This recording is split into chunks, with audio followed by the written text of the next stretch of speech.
So okay student, हम लोग start करते हैं काइंड्स ऑफ ट्रांसपिरेशन। देखो, आज क्लास ना होने का रीज़न ये रहा है कि जो टेबल्स वगैरह था वो सर के आईटीआई में है, उस वजह से ऐसा नहीं हो पाया। बट कोई बात नहीं, हम लोग अभी इसको यहीं पर शुरू करते हैं। बट आप लोग देखो, रिवीजन करो घर पर। जितना भी सर ने पढ़ाया था वो, और जितना मैंने पढ़ा चुका हूँ वो सब रिवीजन करो, है ना। एग्ज़ाम्स आपके बिल्कुल आने ही वाले हैं। मैं कुछ एक्स्ट्रा क्लासेस लूँगा बीच में, तो आपका जो चीज़ें कम हैं उनको कंप्लीट कराने की कोशिश मेरी रहेगी। बट आप लोग रिवीजन ज़रूर करें, ओके। चलो स्टार्ट करते हैं। तो हमारे पास 3 टाइप्स के होते हैं ट्रांसपिरेशन। एक स्टोमेटल ट्रांसपिरेशन, दूसरा जाता है cuticular transpiration and then lenticular transpiration. तो there are 3 types of transpiration. बोले मेरे साथ, stomatal transpiration, cuticular transpiration and lenticular transpiration, okay. तो सबसे पहले देखो, हम लोग पढ़ेंगे स्टोमेटल ट्रांसपिरेशन। और स्टोमेटल ट्रांसपिरेशन से पहले आप लोग थोड़ा सा क्या करो, एक बार स्टोमेटा को देखो, स्टोमेटा का स्ट्रक्चर देखो ज़रा सा, है ना। अगर आप स्टोमेटा को देखोगे तो ईजिली समझ में आएगा। तो स्टोमेटा आप सबको पता होगा, बीन शेप्ड होता है। ये क्या होता है, माइन्यूट ओपनिंग होती है of the epidermis of the leaves, है ना। लीव्स में जो हमारी ओपनिंग होते हैं उन्हें हम लोग क्या बोलते हैं, स्टोमेटा बोल देते हैं, ठीक है। तो ये क्या होता है, स्ट्रक्चर खास कर के आपको याद रखना है। ये हमारा क्या है, बीन शेप्ड, क्या है ये, गार्ड सेल्स है, ओके। क्या है ये, गार्ड सेल्स है। उसके बाद यहाँ पर आपको देखो, जैसे ये मैंने गार्ड सेल बनाया तो यहाँ पर ऐसा पॉइंट आपको बुक में दिखेगा, इसमें थोड़ा सा डार्क हो रहा है बट उसमें दिख जाएगा। वो क्या है, न्यूक्लियस है। क्या है वो, न्यूक्लियस है। और जो गार्ड सेल के बीच में ये जो ओपनिंग वाला पार्ट है, इसको हम लोग क्या बोलते हैं, स्टोमा बोल देते हैं। क्या बोल देते हैं, स्टोमा बोल देते हैं। और गार्ड सेल में क्या होगा, क्योंकि ये प्लांट सेल है तो इसमें क्या होगा, सेल वॉल प्रेजेंट होगा। बट देखो, सेल वॉल तो प्रेजेंट है, कोई बात नहीं, बट ना यहाँ पर क्या है, जो बाहर का सेल वॉल है, ये वाला ये कैसा है, थोड़ा सा थिन है। और जो ये वाला पार्ट है, ये कैसा है, थिक है सेल वॉल, ओके। ये हेल्प करता है क्या नाम है, ओपनिंग और क्लोजिंग ऑफ द स्टोमेटा में, ओके। और क्लोरोप्लास्ट क्या होंगे, गार्ड सेल में ही हमारे प्रेजेंट होंगे। मान के चलो ये गार्ड सेल हो गया, तो यहाँ पे आपको एक गोल गोल से स्ट्रक्चर दिख रहा होगा, वो क्या है, क्लोरोप्लास्ट है। एक्चुअल में क्या है, गार्ड सेल का एकदम पूरी तरीके से जो टॉपिक है वो हमारा 6 चैप्टर में है, फोटोसिंथेसिस। तो उससे पहले आप लोग थोड़ा सा हल्का फुल्का नॉलेज ले लो, ठीक है। और जो नेक्स्ट लेवलिंग आएगी वो आ जाएगी एपिडर्मल सेल। एपिडर्मल सेल पता होगा, upper layer of the leaves होती है, हालांकि क्यूटिकल होती है उससे पहले, बट ये भी होती है, ठीक है। तो आपको थोड़ा सा ये याद रखना है। अब हम लोग शुरू करते हैं स्टोमेटल ट्रांसपिरेशन। एक सेकंड रुकिएगा। हाँ, आई थिंक इससे फ़र्क पड़ेगा। तो मैकेनिज्म ऑफ स्टोमेटल ट्रांसपिरेशन। तो देखो, स्टोमेटा क्या है, एक माइन्यूट ओपनिंग है in the epidermal layer of the leaves. Stomata जो है वो बीन शेप का होता है, ये बात आपको पता है। डे टाइम में ये ओपन हो जाते हैं, ये भी बात पता है। और इवनिंग टाइम में थोड़े से ये इसी तरीके से रहता है ना। और अगर हम लोग बात करें तो स्टोमेटा की, तो स्टोमेटा पर सेंटीमीटर क्यूब में या पर सेंटीमीटर स्क्वायर में कैसा होता है, 1000 to 10,000 होता है पर सेंटीमीटर स्क्वायर। मतलब समझ रहे हो, मैंने इतना सा जो बॉक्स बनाया है, इस बॉक्स के अंदर मतलब 1000 to 10,000 क्या नाम है, स्टोमेटा प्रेजेंट होंगे। समझ रहे हो, कैसे गिन लेते होंगे यार ये लोग। चलो कोई बात नहीं, अपन को गिनना नहीं है, डेटा लर्न करना है, ठीक है। आगे देखते हैं। अब ज़रा यहाँ पर देखो, ये हमारा क्या है, लीव्स है। लीव्स का एक क्रॉस सेक्शन एरिया है, ठीक है। ये क्या है, लीव्स का एक क्रॉस वर्टिकल सेक्शन एरिया है, ठीक है। कैसा है, वर्टिकल सेक्शन एरिया है। तो सबसे ऊपर वाला जो लेयर होता है लीव्स का, उसे बोलते हैं हम लोग क्यूटिकल। ये थोड़ी वैक्सी लेयर होती है। कैसी लेयर होती है, वैक्सी लेयर होती है। ये क्या है, क्यूटिकल है, जो कि कैसी लेयर होती है, वैक्सी लेयर होती है। फिर आपको ये वाला दिख रहा होगा, ये जो लेयर है इसको हम बोलते हैं अपर एपिडर्मिस बोलते हैं, ओके। फिर नेक्स्ट वाली जो आते हैं सेल्स, उनको हम लोग क्या बोलते हैं, पेरिसेड म्यूजोफिल्स बोलते हैं। उसके बाद स्पॉन्जी म्यूजोफिल्स होते हैं एंड देन लोअर एपिडर्मिस होते हैं, ठीक है। और लोअर एपिडर्मिस में ही हमारे क्या मिल जाएंगे, स्टोमेटा मिल जाएंगे। अच्छा, क्वेश्चन अगर आए कि मोस्ट ऑफ द स्टोमेटा कहाँ पर प्रेजेंट होते हैं, तो आप लोग क्या लिखोगे, lower part of the leaf या लोअर एपिडर्मिस, ओके। कहाँ पर लिखोगे, lower part of the leaf. और क्या लिख सकते हैं, लोअर एपिडर्मिस, ओके। चलो यहाँ पर देखो ज़रा सा। अब क्या होता है, स्टोमेटा के जस्ट ऊपर और स्पॉन्जी मेसोफिल के बीच में आपको एक स्पेस मिलेगा। ये काफ़ी सारा स्पेस जो है, इसे बोलते हैं हम लोग सब स्टोमेटल स्पेस। क्या बोलते हैं, सब स्टोमेटल स्पेस। आपको बुक में मिल जाएगा लिखा हुआ, ठीक है। तो सब स्टोमेटल स्पेस होता है, क्या होता है, यहाँ पर क्या हो रहा होगा, वो जो वाटर है प्लांट के अंदर आ चुका होगा, अभी लीव्स में आया होगा ना, लीव्स में आने के बाद वो यहाँ कहीं आया होगा इस पैलिसेड म्यूजिफिल से फिर स्पॉन्जी म्यूजिफिल। स्पॉन्जी म्यूजिफिल से क्या होता है, ये वाटर जो होता है वाटर वेपर्स के फॉर्म में आता है। किस फॉर्म में आता है? वाटर वेपर्स के फॉर्म में आता है। वाटर वेपर, वाटर के फॉर्म में नहीं, वाटर वेपर्स के फॉर्म में आता है।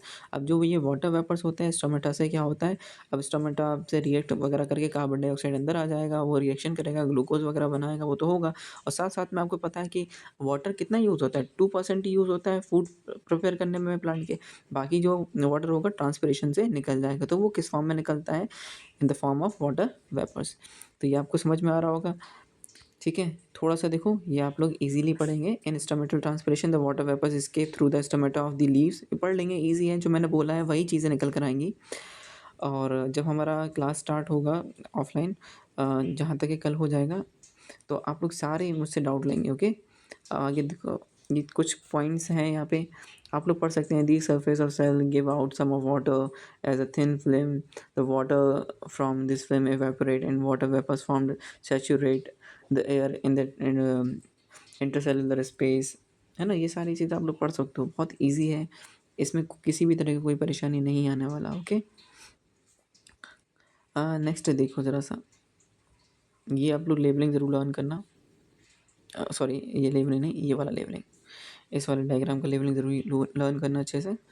ये थोड़ा-सा बता रहा है जो मैंने बातें बोली है ना, जैसे वाटर आया तो ऑस्मोसिस के थ्रू क्या होता है, ये पेरिसाइड म्यूजिफिल्स में आता है। पेरिसाइड म्यूजिफिल से कहाँ चला जाता है, ये स्पॉन्जी म्यूजिफिल्स में जाता है ना। अच्छा, एक चीज़ और समझो, ऐसा नहीं है सिर्फ यहाँ पे क्या नाम है ऑस्मोसिस ही हो रहा है, नहीं, यहाँ पे एम्बाइबिएशन भी होता है, ठीक है।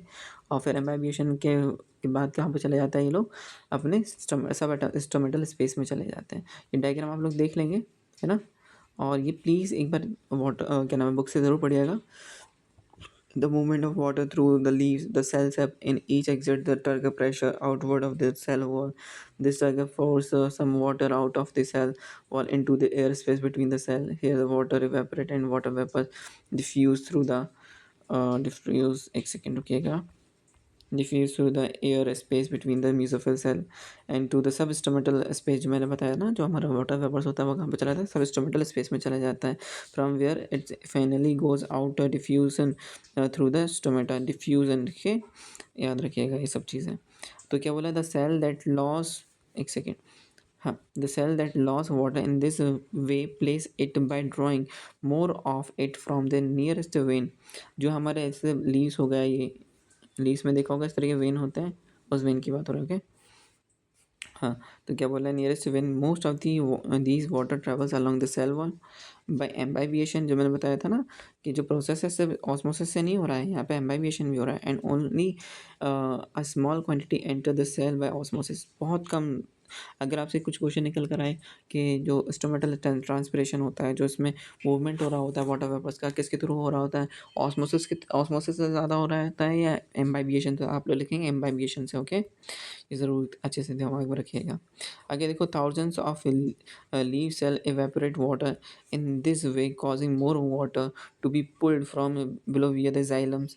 The transpiration pull thus create can draw up water to about 50 meters or more in tall trees. इतना मतलब ये डिटेल से थोड़े थोड़े से फैक्ट है कि क्या नाम है, जो वाटर है वो कितना 50 मीटर टॉल प्लांट्स से प्लांट्स भी उतना वाटर को ऊपर ले जाते हैं ना। किसके थ्रू लेके जाते हैं, जाइलम्स वगैरह के थ्रू ना। तो यहाँ पे याद रखना, मोर ट्रांसपिरेशन अगर from the under surface of the leaf. अच्छा, ये क्वेश्चन एक मैं बताना भूल गया था, अगर क्वेश्चन निकल कर आए कि जो ट्रांसपिरेशन होता है वो कहाँ से होता है, upper part of the leaf से होता है या lower part of the leaf से होता है। तो मैंने ये लेक्चर स्टार्ट करने से पहले ही आपको बताया था कि जो स्टोमेटा होता है वो lower part of the leaf में प्रेजेंट होता है। यानी अगर हमारा जो मान चलो मैंने ये लीव्स बनाया, तो यहाँ पे जो स्टोमेटा होगा ना, मुश्किल से 1-2 होंगे, और यहाँ पे बहुत सारे होंगे, बहुत सारे, बहुत बहुत बहुत बहुत सारे। तो अगर जहाँ पे स्टोमेटा ज़्यादा होगा वहाँ पर क्या होगा, वहाँ पे क्या होगा, ट्रांसपिरेशन ज़्यादा होगा। तो मोर ट्रांसपिरेशन अगर from the under surface of the leaf या lower surface of the leaf. Under surface को आप क्या कंसिडर कर सकते हो, lower surface of the leaf consider कर सकते हो, okay. There are more stomatal opening on the surface, under surface of dicot leaf. Dicot leaf इस तरीके से हम लोग देख लेंगे। अभी हम लोग इसको लेकर के एक्सपेरिमेंट भी है। And therefore more transpiration occur from the, हाँ हाँ हाँ हाँ हाँ, एक second, from the under surface. This can be proved by an experiment in which pieces of dry cobalt chloride paper, मैं एक्सपेरिमेंट को बताते रहा हूँ, आप लोग फिर इसका थ्योरी पढ़ना, ठीक है। तो देखो क्या है, इन्होंने क्या करा है, दो लीव्स लिए हैं, एक ये लीव्स है और आपको एक ये लीव्स दिख रही है। एक सेकंड रुको जरा सा, मैं इसको ऐसा कर देता हूँ फ़ोन को, ठीक है। हाँ, अभी थोड़ा ईजिली दिखेगा। तो यहाँ पर क्या है, हम लोगों ने दो लीव्स लिया है, एक ये लीव लिया है, सॉरी, एक ये लीव्स लिया है और एक ये वाला लीव्स लिया है, और दोनों में हम लोगों ने क्या करा है, कोबाल्ट क्लोराइड पेपर का यूज़ किया है। कोबाल्ट क्लोराइड पेपर आपको पता होगा, अगर वो ड्राई कंडीशन में होता है तो कैसा कलर होता है, ब्लू कलर होता है, और अगर क्या नाम है, अगर उसमें मॉइस्चर वगैरह मिल जाए तो वो कैसा हो जाता है, पिंक में कन्वर्ट हो जाता है। तो आप लोग इसमें से बता ही सकते हो कहाँ पर ट्रांसपरेशन हो रहा है, तो इसमें ट्रांसपरेशन हो रहा है ज़्यादा, इसमें ट्रांसपरेशन हो रहा है, बट ना इतना कम अमाउंट में हो रहा है कि नेग्लिजिबल हम लोग कंसिडर कर सकते हैं, ओके। तो क्या करा है हम लोगों ने, सेटअप आप लोग को मे बी बहुत ईजिली मेरे बिना बताए भी समझ में आ रहा होगा क्या हो रहा होगा यहाँ पर। तो यहाँ पर ये है क्या, ये upper part of the leaf वाला है, और हम लोगों ने क्या करा, एक सेटअप किया और जो कोबाल्ट क्लोराइड पेपर है उसको यहाँ पर एक पिन की हेल्प से इसको फिक्स किया यहाँ पर, और कुछ टाइम के लिए छोड़ दिया, और सेम यहाँ पर किया, बट इसमें क्या करा, ये lower part of the leaf है ना, लोअर सरफेस है, लोअर सरफेस में हम लोगों ने टमाटो क्या नाम है, कोबाल्ट क्लोराइड पेपर को लगाया, सेट किया और छोड़ दिया कुछ आवर्स के लिए छोड़ दिया। तो हम लोग ने आकर के देखा कुछ टाइम बाद, तो ये जो कलर था वो कैसा था, ब्लू कलर का था, और ये कैसे कन्वर्ट हो गया, पिंक में कन्वर्ट हो गया। और अगर ये पिंक में कन्वर्ट हुआ है तो इसका मतलब क्या हुआ, यहाँ पर ट्रांसपरेशन ज़्यादा हुआ और यहाँ पर ट्रांसपरेशन थोड़ा सा कैसा हुआ, थोड़ा तो नहीं कहेंगे, अच्छा खासा कम हुआ है, ठीक है। यहाँ पर ट्रांसपरेशन कम हुआ है और यहाँ पर ट्रांसपरेशन ज़्यादा हुआ है। इससे मतलब हम लोग को कंफर्म हो जाएगा ये बात कि हाँ, जो lower part of the leave होती है वहाँ पर क्या होता है, स्टोमेटा ज़्यादा प्रेजेंट हो जाते हैं, ओके। तो यही सारी चीज़ें, इतना कुछ उन्होंने भर के रखा है, यहाँ पे बोल रहे हैं, ओके। तो आप लोग ज़रूर से एक बार पढ़ लेंगे ये वाला पार्ट, यहाँ से ये पूरा, एक सेकेंड कहाँ गया, यहाँ से आप लोग यहाँ तक थोड़ा सा पढ़ लेंगे, ज़्यादा उसको लर्न करने की ज़रूरत नहीं है। आप लोग क्वेश्चन अटेम्प्ट करोगे समझ में आएगा मैं क्यों कह रहा हूँ कि ज़्यादा लर्न करने की ज़रूरत नहीं है, ओके। अस्टोमेटल रेगुलेशन ऑफ ट्रांसपरेशन, ये बात मैंने थोड़ा सा बताया था, आप लोग रीड करेंगे, जो मैंने स्ट्रक्चर समझाया है बस उसी के बेस पर है सब कुछ। थोड़ा सा ये लाइन देख लेते हैं, leaves of some plant wilt during mid day and recover in the evening. ये क्वेश्चन निकलता है ये वाला, कि जो अगर हम लोग बात करें कि जो मिड डे होता है वहाँ पर क्या होता है, जो हमारा लीव्स होता है विल्ट हो जाता है, ऐसा क्यों होता है, तो उसको देखो क्या होता है, ट्रांसपरेशन कुछ फैक्टर्स पर डिपेंड करता है। तो उन फैक्टर्स को हम लोग देखेंगे, जैसे कि आपको दिख रहा है ये टॉपिक भी नीचे ही है, वो टॉपिक, ठीक है। तो कुछ उस पर डिपेंड करता है, ओके। और दूसरा क्या होता है, इवनिंग में क्यों क्या नाम है हो जाता है, ये क्या नाम है टर्जिट क्यों हो जाता है, तो उसको लेकर के रीज़न पूछता है। तो पहले हम लोग उसको पढ़ते हैं फिर आपको समझाते हैं। In some plant, example balsam plant, the leaves of plant wilt during the mid day in spite of the fact that there is plenty of water in the soil. In such cases the rate of transpiration during mid day exceed the rate of absorption of water by the roots. The cell therefore lost turgidity in the evening or during the night. The stomata are constricted and the temperature is not high. Therefore, there is no loss of water through transpiration, and the turgidity of the leaves is required and they stand out erect. मैं इसका आपको explain कर रहा हूँ, देखो क्या बात हो रही है यहाँ पर। जैसे मिड डे होता है, आपको पता होगा मिड डे में क्या होता है, जो सनलाइट होता है वो अच्छा खासा ज़्यादा होता है ना, यानी सनरेज़ बहुत ज़्यादा आ रहे होते हैं, और कभी जैसे मान के चलो विंड वगैरह भी बहुत ज़्यादा चल रहा है, फैक्टर्स हैं वो सारे। अगर ऐसा कुछ हो रहा है तो उस केस में क्या होगा, ट्रांसपिरेशन जो हो रहा है, समझना, जो ट्रांसपिरेशन हो रहा है वो बहुत ज़्यादा होगा। गर्मी ज़्यादा रहेगी तो ट्रांसपिरेशन बहुत ज़्यादा होगा, टेम्परेचर ज़्यादा रहता है तो ट्रांसपिरेशन बहुत ज़्यादा होता है। और जब ट्रांसपिरेशन ज़्यादा होगा तो क्या होगा, जो हमारे गार्ड सेल होते हैं वो अपने अंदर वाटर को ज़्यादा स्टोर नहीं कर पाएँगे। वो वाटर का डिफ्यूज़न करते जाएँगे, निकालते जाएँगे वाटर को। तो उससे क्या होगा, हमारा जो प्लांट का लीव्स होता है वो कैसे कर जाता है, विल्ट कर जाता है। लेकिन अगर वही हम लोग बात करें नाइट में, सॉरी, तो जो नाइट में क्या नाम है ऐसा होता है, नाइट में ऐसा होता है कि जो रेट ऑफ ट्रांसपिरेशन है वो कम हो जाता है, बहुत कम हो जाता है। उस वजह से क्या होता है, हमारे गार्ड सेल को वाटर स्टोर करने का टाइम मिल जाता है ना? तो वो अच्छा खासा वाटर स्टोर कर लेता है। उस वजह से जो हमारा इवनिंग में होता है वो थोड़ा-सा कैसा होता है, टर्जिड होता है। तो ये टॉपिक्स, ये वाला पॉइंट इम्पोर्टेंट है, आप लोग ज़रूर से उसको अंडरलाइन कर लें, क्योंकि बोर्ड में पूछने के काफ़ी ज़्यादा चांस होते हैं।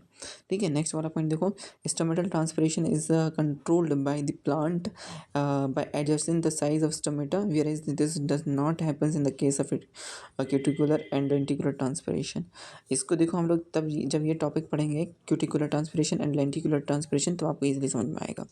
तो सबसे पहले मैं क्यूटिकुलर ट्रांसपिरेशन की बात करूँ तो क्यूटिकुलर ट्रांसपिरेशन क्या होता है, जैसे हमारा अभी आपको बताया था क्यूटिकल लेयर होता है, लीव्स है, लीव्स के ऊपर का जो लेयर है वो क्यूटिकल लेयर है। एक सेकंड रुकिएगा, एक सेकंड, हाँ, ये आपको दिख रहा होगा cuticle layer of this leaf. Okay, तो ज़रा से यहाँ पर देखो, एक सेकंड, एक सेकंड, थोड़ा एडजस्ट करने में इसमें प्रॉब्लम लगता है। तो क्या होता है, जितना भी हमारा, जैसे मान के लो मैंने एक ब्रांच बनाया, यहाँ से क्या हुआ, ये लीव्स वगैरह हैं, तो एक तो क्या होता है, ऊपर के जो पार्ट होता है वहाँ से वैसे ही ट्रांसपिरेशन बहुत कम होता है क्योंकि स्टोमेटा कम प्रेजेंट होता है। ऊपर से क्या होता है, यहाँ पर एक क्यूटिकल लेयर होती है, और क्यूटिकल लेयर में कई बार बोल चुका है, एक वैक्सी लेयर है। कैसी लेयर है, एक वैक्सी लेयर है।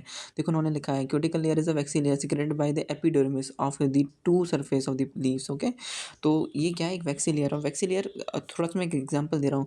वैक्सी लेयर आप लोग ऐसे समझ सकते हैं, किस किस ने क्या नाम है, एलोवेरा का पेड़ देखा है ना, एलोवेरा का प्लांट जो होता है, उसके अंदर जो जेल होता है, जेल लाइक सब्सटेंस, उसको वैक्सी बोल देते हैं। ओके, तो वैक्सी लेयर होती है। ओके, चलो आगे देखते हैं। तो क्यूटिकल ट्रांसपिरेशन इस तरीके से होता है।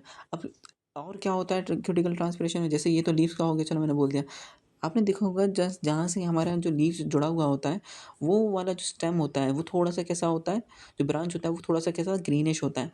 और एक चीज़ समझो, जहाँ जहाँ पे ग्रीनिश होगा प्लांट, वहाँ वहाँ पे स्टोमेटा प्रेजेंट होगा। बट क्या होता है, वो स्टोमेटा उतना अच्छा, मतलब उतना सही तरीके से वर्क नहीं करता है, या उतना ज़्यादा प्रेजेंट नहीं होता है जितना कि लीव्स के लोअर पार्ट में होता है। तो यहाँ पर क्या होगा, ट्रांसपिरेशन हो रहा होगा बट ना बहुत कम हो रहा होगा। तो क्यूटिकुलर ट्रांसपिरेशन कहाँ से होता है, sorry, from the leaves of the plant and the stem of the plant. Okay, दोनों तरफ से होता है। अच्छा, इन्होंने क्या लिखा है ये लाइन में, the greater the thickness of the cuticle the lesser is the evaporation. ये बात मैं बता चुका हूँ, ठीक है। इसलिए जितने भी आप लोग डेजर्ट वाले प्लांट देखेंगे, उन्होंने एग्जांपल भी दे दिया है, तो जितने भी डेजर्ट वाले प्लांट देखेंगे उनका जो क्यूटिकल होता है वो बहुत ज़्यादा, क्यूटिकल लेयर जो होता है वो ज़्यादा थिक होता है। ओके, अब लेंटिकुलर ट्रांसपिरेशन क्या होता है, लेंटिकुलर ट्रांसपिरेशन सेम चीज़ ही होती है बट थोड़ा सा अलग है। जैसे हमारा कोई प्लांट है, प्लांट में जो क्या नाम है, डेड सेल्स होते हैं कुछ, वो ऑलवेज ओपन रहते हैं, समझ रहे हैं। तो वो कैसे रहते हैं, हमेशा ओपन रहते हैं। तो वहाँ से भी क्या होता है, ट्रांसपिरेशन होता रहता है। तो क्या बोल रहा है, lenticels are special opening that develop on older stem in place of stomata. ठीक है, these allow diffusion of gases for respiration as well as for photosynthesis. Lenticels never close, जो लेंटिसेल्स होते हैं वो कभी भी कैसे होते हैं, क्लोज नहीं होते। ये बात याद रखो, आपको वन वर्ड में या ऑब्जेक्टिव में आने के चांस होते हैं। They remain open all the times. Okay, अब आगे देखो ज़रा सा, water from the cell surface directly facing the lenticle evaporate and contribute to transpiration. The amount of transpiration from lenticle is certainly more than the cuticular transpiration. अच्छा, ये देखो, ये point को मैं समझाई दे रहा हूँ कैसा, समझा नहीं, आपको एक क्वेश्चन आता है कि रेट ऑफ ट्रांसपिरेशन किस में सबसे ज़्यादा होता है। तो आप लोग ज़रा सोचो, तो सबसे ज़्यादा रेट ऑफ ट्रांसपिरेशन किसका होता है, स्टोमेटल ट्रांसपिरेशन। किसका होता है, स्टोमेटल ट्रांसपिरेशन। कहाँ गया स्टोमेटल ट्रांसपिरेशन, ये तो रेगुलेशन है, स्टोमेटल ट्रांसपिरेशन। ओके, उसके बाद किसका होता है, उसके बाद किसका होगा। अब जरा ये देखो, क्यूटिकुलर ट्रांसपिरेशन में स्टोमेटा तो है बट ना ये लेस अमाउंट में है, पहली बात। और क्यूटिकल लेयर कैसी होती है, वैक्सी लेयर होती है। तो यहाँ से तो ट्रांसपिरेशन कैसा होगा, थोड़ा कम होगा एज़ कम्पेयर टू दिस, क्योंकि ये हमेशा कैसे तो ओपन रहेंगे। भाई ये कर रहा है 8-10 घंटे, मैं कह रहा हूँ चलो 15 घंटे कर लिया ना, बट ये तो 24 आवर्स कर रहा है। और जब तक है प्लांट तब तक करेगा। तो इसका क्या होगा, यहाँ पर जो रेट ऑफ ट्रांसपिरेशन होगा ज़्यादा होगा ना, बट स्टोमेटा का ज़्यादा होता है, स्टोमेटल ट्रांसपिरेशन का ज़्यादा होता है। क्यों होता है, क्योंकि नंबर ऑफ स्टोमेटा उसमें ज़्यादा प्रेजेंट होता है, किसमें, लीव्स में। ओके, आपको समझ में आ रहा होगा। तो क्वेश्चन आ जाएगा, अगर जैसे ए, एक सेकेंड, ABC करके दे दें और कह दें ये स्टोमेटल ट्रांसपिरेशन है। एक सेकेंड, क्या हो रहा है ये, just a second, stomatal transpiration है, ये क्यूटिकुलर ट्रांसपिरेशन है, और ये लेंटिकुलर ट्रांसपिरेशन है। तो किसका ज़्यादा होगा, तो सबसे पहले स्टोमेटल ट्रांसपिरेशन होगा। Okay, and then lenticular transpiration होगा, एंड देन क्यूटिकुलर ट्रांसपिरेशन होगा। तो ये आपको अच्छे से दिमाग में रखना है, ठीक है। अभी के लिए इतना कर रहा हूँ। मैं नेक्स्ट वाला अभी हाल ही में एक और वीडियो फॉर्म कर रहा हूँ। तो इसमें हम लोग factors which affect the transpiration ये पढ़ने वाले हैं। इसमें एक्सटर्नल फैक्टर्स होते हैं और इंटरनल फैक्टर्स होते हैं, ठीक है। तो एक्सटर्नल इंटरनल पढ़ने के बाद सिग्निफिकेंस और पढ़ेंगे ट्रांसपिरेशन का। और ये कुछ लास्ट पार्ट चल रहा है, कंप्लीट हो जाएगा चैप्टर। आज आप लोग थोड़ा सा ज़्यादा इसको वॉच करो। मतलब ज़्यादा वॉच करने का मतलब ऐसा कि अभी मैं आज ही आज काफ़ी सारे लेक्चर आपको बना कर देने वाला हूँ, ठीक है। चैप्टर कंप्लीट करने की कोशिश है, ठीक है। तो रिवीजन ज़रूर करना बुक से।